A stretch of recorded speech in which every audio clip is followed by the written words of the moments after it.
शरदचंद्र पवार महाराष्ट्राच्या राजकारणातलं एक महत्त्वाचं आणि मोठं व्यक्तिमत्व।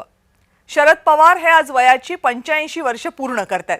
त्या निमित्तानं राज्यभरामधनं वेगवेगळ्या क्षेत्रातील लोकांनी शरद पवार यांना शुभेच्छा दिल्या। या संदर्भातल्या बातम्या बघूया।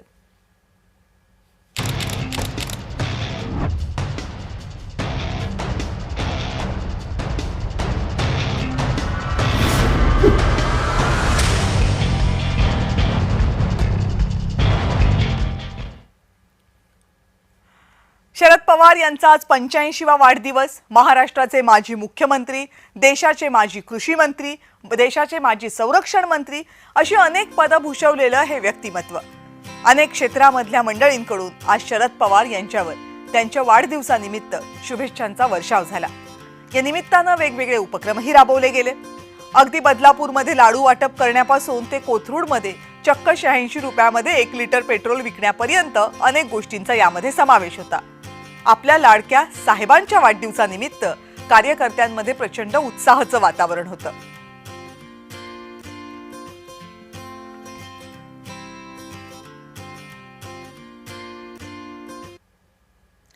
आणि राज्याचे मुख्यमंत्री देवेंद्र फडणवीस यांनीही शरद पवार यांना आज त्यांच्या वाढदिवसानिमित्त शुभेच्छा दिल्या।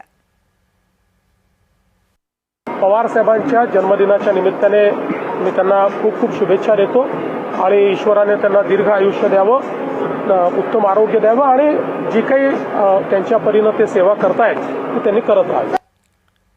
आणि उपमुख्यमंत्री एकनाथ शिंदेंनी सुद्धा दूरध्वनीवरून शरद पवार यांना वाढदिवसानिमित्त शुभेच्छा दिल्या। शुभेच्छा देत असताना आम्हाला तुमची सेंचुरी पाहायची आहे असंही शिंदेंनी म्हटलं। नमस्कार।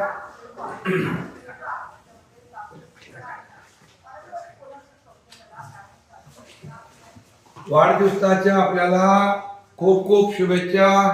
वाढदिवसानिमित्त अभिष्ट चिंतन, तुमचं उत्तम आरोग्य आणि उत्तम मार्गदर्शन असंच लाभत राहो। सेंचुरी आणि सेंचुरी पण बघायची आम्हाला।